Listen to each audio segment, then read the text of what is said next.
দুই দলের প্লেয়াররা একে অপরের চোখ ধরে আছে যাতে কেউ দেখতে না পায়। এখানে মূল এই দেখুন একটা গুটি ফিকে দিল দূরের দিকে।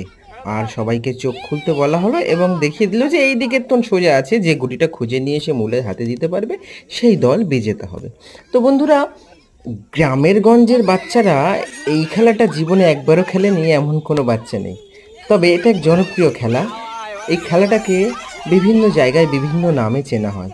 তো আমাদের এখানে এই ডায়মন্ড হারবার ওয়েস্ট বেঙ্গলে এটাকে মৌকাড়াকাড়ি খেলা নামেই চেনা হয়।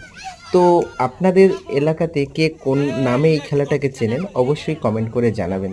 আর দেখুন, এই ঘুড়িটাকে যে নিয়ে এসে মৌলের হাতে দিতে পারবে সেই দল বিজেতা হবে। তো দুই দলের লোকেদের মধ্যে তুমুল লড়াই এবং কাড়াকাড়ি চলে। যে দলের লোক এসে মূলের হাতে দিতে পারবে, এই এখানে দেখুন খুব কষ্ট করে এসেছিল কিন্তু মূলের হাতে দিতে পারেনি, তাকে আবার ধরে শুইয়ে ফেলে দেওয়া হয়েছে।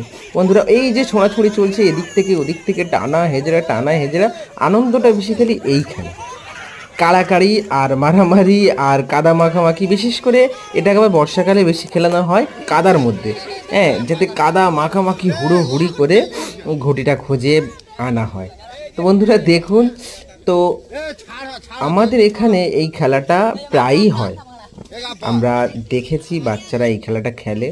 তো ধীরে ধীরে প্রযুক্তি যত উন্নত হচ্ছে, মানুষ মোবাইলের মধ্যে খেলাধুলা করছে, তাই ফিজিক্যালি খেলাধুলাগুলো কমে যাচ্ছে। তো গ্রামগঞ্জে অবশ্যই এগুলো দেখা যায়, শহরে তো এগুলো আশা করাই যায় না। তবে খেলানো হয় অনেক রকম খেলা। এই দেখুন, মূলের হাতে দিয়ে দিল আর জিতে গেল ওরা।